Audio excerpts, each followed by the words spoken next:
नमस्कार नमस्कार किसान मित्रों।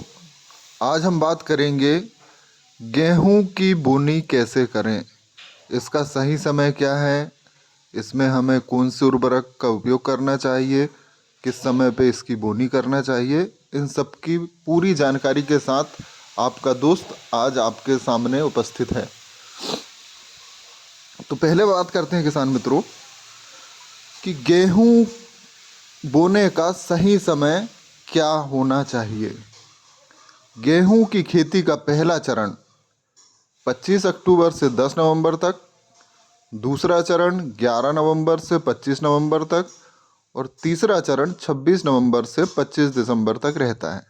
किसान चाहे तो सितंबर के अंत से शुरू करके 25 अक्टूबर तक गेहूं की अगेती किस्मों की बुआई कर सकता है, जिससे हमें अच्छे से अच्छा उत्पादन मिले।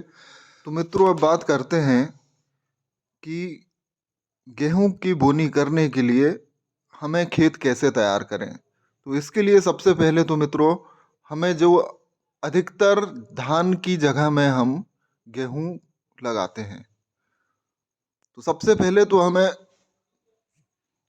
धान सही समय पे लगाएं और इस समय पे लगाएं कि हमको अक्टूबर में ये पूरी अपना खेत खाली हो जाना चाहिए। उसके बाद में हमें कम से कम धान काटने के 15 दिन तक, क्योंकि नमी रहती है, उसको सूखने के लिए 15 दिन चाहिए। उसके बाद में उसमें कल्टीवेटर चला के, उसके बाद में रोटावेटर चला के हमारे खेत को तैयार करना चाहिए। जब मिट्टी अच्छी भुरभुरी हो जाए उस समय पर हमें गेहूं की बुआई की शुरुआत करना चाहिए। तो बोने से पहले किसान मित्रों, हम बीज का उपचार कैसे करें। बिना बीज के उपचार का हमें कोई भी फसल का अपने खेत में बोनी नहीं करना चाहिए। गेहूं की फसल को अगर बीज उपचार के बाद बुआई करते हैं तो कई तरह के रोगों से बचाया जा सकता है।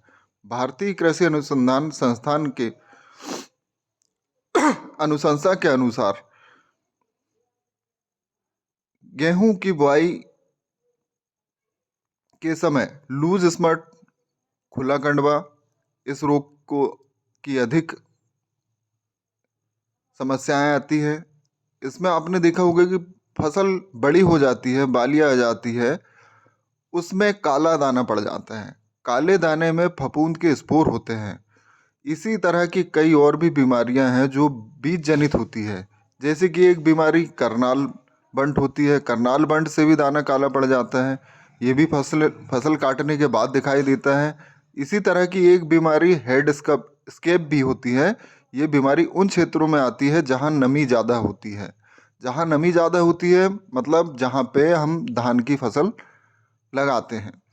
इन बीमारियों से बचने के लिए बीज की बुआई से पहले बीज उपचार जरूर करें। बीज उपचार के लिए किसान भाइयों को कार्बेंडाजिम बीज उपचार कर लें। बीज उपचार के लिए 2 से 2.5 ग्राम प्रति किलो बीज के हिसाब से उपचार कर सकते हैं। बीज उपचार करने के लिए गेहूं के बीज में फंगिसाइड डाल दीजिए। उसके बाद बीज को थोड़ा गीला कर दीजिए। आपको ज़्यादा गीला भी नहीं करना है, बस इतना करना है कि सारी दवाई बीज पर लग जाए। लेकिन बीज उपचार करते समय कुछ बातों का ध्यान रखना चाहिए, जैसा कि बीज उपचार की प्रक्रिया छाया में ही करनी चाहिए। इसे छाया में सुखाना चाहिए। इसके बाद अगले दिन बुआई करना चाहिए। तो मित्रों, ये हो गई हमारे बीज उपचार की बात। अब हम बात करेंगे खाद और उर्वरक का उपयोग कैसे करें और पानी की सिंचाई कब करें। तो अब किसान मित्रों, हम देखते हैं गेहूं की बुआई कैसे करें। गेहूं को 15 से 23 सेंटीमीटर की दूरी पर पंक्ति में बोया जाता है, अच्छी उत्पादन के लिए। पंक्ति की दूरी, सिंचाई की उपलब्धता, बोने का समय, मिट्टी की दशा आदि पर निर्भर करता है। बीजों की बुआई 4 से 5 सेंटीमीटर की गहराई पर करें। ध्यान रखें मित्रों, बीज की बुआई यदि हम सीड्रिल से करते हैं तो 4 से 5 सेंटीमीटर की गहराई पर करें। अधिक गहराई पर बुआई करने से जमाव तथा उपज पर बुरा प्रभाव पड़ता है।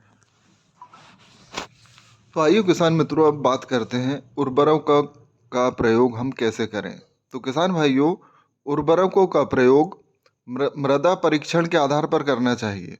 यदि हमने मृदा परीक्षण नहीं करे हैं तो भी हम जैसा करते हैं उस तरीके से हम खेती कर सकते हैं। जैसे गेहूं की अच्छी उपज के लिए खरीफ की फसल के बाद भूमि में 150 किलोग्राम यूरिया, 60 किलोग्राम फास्फोरस तथा 40 किलोग्राम पोटास प्रति हेक्टर तथा देर से बुआई करने पर, ध्यान रखें मित्रों, देर से बुआई करने पर 80 किलोग्राम यूरिया, 60 किलोग्राम फास्फोरस तथा 40 किलोग्राम पोटास अच्छी मात्रा कहलाती है। अच्छी उपज के लिए 60 कुंटल प्रति हेक्टर सड़ी गोबर की खाद का प्रयोग करना चाहिए। गोबर की खाद एवं आधी नाइट्रोजन की मात्रा तथा पोटास की पूरी मात्रा खेत की तैयारी के समय, आखिरी जुताई में या बुआई के समय खाद का प्रयोग हमें कर लेना चाहिए। शेष नाइट्रोजन बोले तो यूरिया की आधी मात्रा पहली सिंचाई पर तथा बची शेष मात्रा दूसरी सिंचाई पर प्रयोग करना चाहिए। अब किसान मित्रों बात करते हैं गेहूं की फसल में खरपतवार नियंत्रण कैसे करें। तो गेहूं की फसल में रबी के सभी खरपतवार जैसे बथुआ, प्याजी, खरतुआ, हिरनखुरी, चटरी, मटरी, सेंजी, अंकरा, कृष्णनील, गेहूंसा तथा जंगली जई आदि खरपतवार लगते हैं। इनकी रोकथाम निराई गुड़ाई करके की जा सकती है, लेकिन कुछ रसायनों का प्रयोग करके रोकथाम किया जा सकता है, जो कि निम्न है। जैसे पेंडामेथिलिन 30 EC 3.3 लीटर की मात्रा 800 से 1000 लीटर पानी में मिलाकर फ्लैट फैन नोजल से प्रति हेक्टर की दर से छिड़काव बुआई के 1-2 दिन बाद। ध्यान रखें मित्रों, पेंडामेथिलिन का प्रयोग हमें बुआई के 1-2 दिन तक ही करना है, जिससे कि जमाव खरपतवारों का ना हो सके। चौड़ी पत्ती वाले खरपतवारों को नष्ट करने के लिए बुआई के 30 से 35 दिन बाद पहली सिंचाई के एक सप्ताह बाद 2,4-D सोडियम साल्ट 80 WP की मात्रा 650 ग्राम 600 से 80 लीटर पानी में मिलाकर 35 से 40 दिन बाद बुआई के फ्लैट फैन नोजल से छिड़काव करना चाहिए। इसके बाद जहां पर चौड़ी एवं सकरी पत्ती दोनों ही खरपतवार हो वहां पर सल्फोफ्यूरान 75% 32 ml प्रति हेक्टर, इसके साथ ही मेटासल्फ्यूरान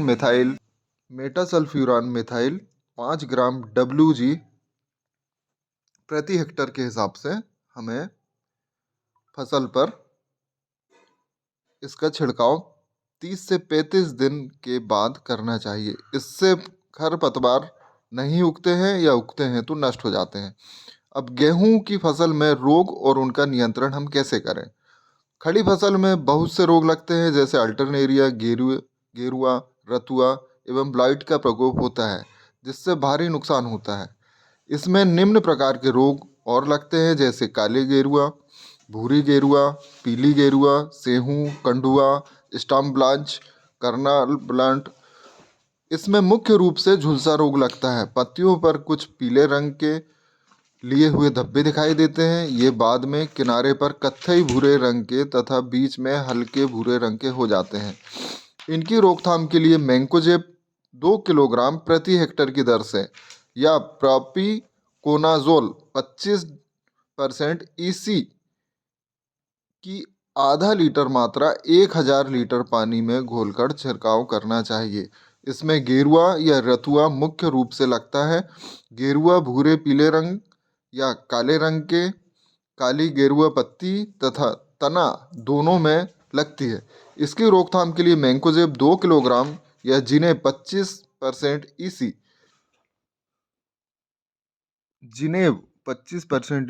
आधा लीटर 1000 लीटर पानी में घोलकर प्रति हेक्टर छिड़काव करना चाहिए। यदि झुलसा, रतुआ, करनाल बंट तीनों रोग की संक्रामकता हो तो प्रोपिकोनाजोल का छिड़काव करना अति आवश्यक है। ये हो गए मित्रों अपने गेहूं की फसल में जो रोग लगते हैं उनके नियंत्रण के विषय में। अब गेहूं की फसल में कीट और उनका नियंत्रण हम कैसे करें। तो गेहूं की फसल में शुरू में दीमक कीट बहुत अधिक नुकसान पहुंचाता है। इसकी रोकथाम के लिए दीमक प्रकोपित क्षेत्र में नीम की खली 10 कुंटल प्रति हेक्टर की दर से खेत की तैयारी के समय प्रयोग करना चाहिए। खेत की तैयारी के का मतलब है जब हम कल्टीवेटर चलाते हैं उस समय पर, तथा पूर्व में बोई गई फसल के अवशेष को पूर्णतः नष्ट करना अति आवश्यक होता है। इसके साथ ही माहू भी गेहूं की फसल में लगती है। ये पत्तियों तथा बालियों का रस चूसते हैं। ये पंखहीन तथा पंख युक्त हरे रंग के होते हैं। सैनिक कीट भी लगता है। पूर्ण विकसित सुंडी लगभग 40 मिलीमीटर लंबी बादामी रंग की होती है। यह पत्तियों को खाकर हानि पहुंचाते हैं। इसके साथ साथ गुलाबी तना भेदक कीट लगता है। ये अंडों से निकलने वाली सुंडी भूरे गुलाबी रंग की लगभग 5 मिलीमीटर की लंबी होती है। इसके काटने से फल की वानस्पतिक बाढ़ रुक जाती है। इन सभी कीट की रोकथाम के लिए कीटनाशी जैसे क्यूनाल्फास 25 सीसी की 1.5 से 2 लीटर मात्रा 700 से 800 लीटर पानी में घोलकर प्रति हेक्टर की दर से छिड़काव करना चाहिए। या सेबरमेथ्रिन 750 मिलीलीटर या फेविलेरेंट 1 लीटर 700 से 800 लीटर पानी में घोलकर प्रति हेक्टर की दर से छिड़काव करना चाहिए। कीटों के साथ साथ चूहे भी लगते हैं। ये खड़ी फसल में नुकसान पहुंचाते हैं। चूहों के लिए जिंक फास्फाइड या बेरियम कार्बोनेट के बने जहरीले चारे का प्रयोग करना चाहिए। इसमें जहरीला चारा बनाने के लिए 1 भाग दवा, 1 भाग सरसों का तेल तथा 48 भाग दाने मिलाकर बनाया जाता है, जो खेत में रखकर प्रयोग कर सकते हैं। अब मित्रों बात करते हैं कटाई कब की जाए। फसल पकते ही बिना प्रतीक्षा कटाई तुरंत करके हार्वेस्टिंग कर देना चाहिए और भूसा व दाना यथा स्थान पर रखना चाहिए। अत्यधिक क्षेत्रीय वाली फसल की कटाई कंबाइन से करनी चाहिए। इसमें कटाई व मड़ाई एक साथ की जाती है। जब कंबाइन से कटाई की जाती है तो वो बहुत सही रहता है और उसके बाद में हम उसका भूसा निकाल सकते हैं। अब भंडारण कैसे करें दोस्तों? तो मौसम का बिना इंतजार किए हुए फसल को बखारी या बोरों में भरकर साफ सुथरे स्थान पर सुरक्षित कर सूखी नीम की पत्ती का बिछावन कर उसमें डालकर हमको या किसी भी रसायन का प्रयोग कर सकते हैं। तो दोस्तों आजकल हम देखते हैं कि जैसे ही हम कटाई करते हैं कभी पानी आ जाता है, कभी आग लग जाती है। उससे अच्छा हम उसको अच्छे स्थान पर रख लें, है ना, जिससे हमारी फसल सुरक्षित रहे। तो दोस्तों इन सब के साथ हम अब उपज कितनी ले सकते हैं गेहूं में? तो असिंचित जो जहाँ 1-2 पानी देते हैं उस दशा में हम 35 से 40 कुंटल प्रति हेक्टर निकाल सकते हैं। सिंचित यदि खेती है आपकी और समय से बुआई होती है तो कम से कम 60 से 80 कुंटल प्रति हेक्टर हम निकाल सकते हैं। सिंचित है और देर से बुआई करने पर कम से कम 45 से 60 कुंटल प्रति हेक्टर हम अच्छी फसल निकाल सकते हैं। उस भूमि में हम 40 से 50 कुंटल प्रति हेक्टर की दर से पैदावार पैदा कर सकते हैं। तो मित्रों इन सभी जो हमने जानकारी दी है उन सबको यदि आप ध्यान में रखकर खेती करते हैं तो आपको अच्छे से अच्छा रिजल्ट मिल सकता है।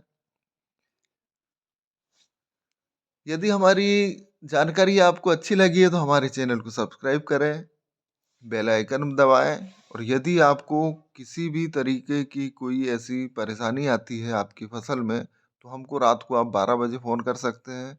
कोई दिक्कत नहीं है। हम आपके साथ किसानों के साथ हमेशा मिले हुए हैं, हमेशा बने रहेंगे। धन्यवाद मित्रों। थैंक यू, शुक्रिया।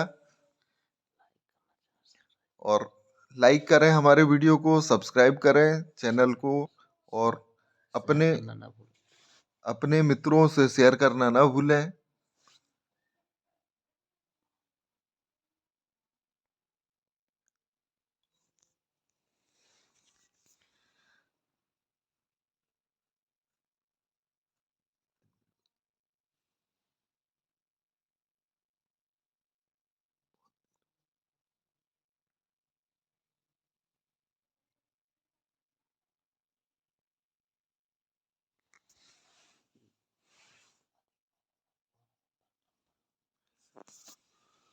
यदि आपको हमारी जानकारी अच्छी लगती है तो आप हमारे संपर्क नंबर पर संपर्क कर सकते हैं, हमसे संपर्क कर सकते हैं, डायरेक्ट बात कर सकते हैं। हमारा संपर्क नंबर है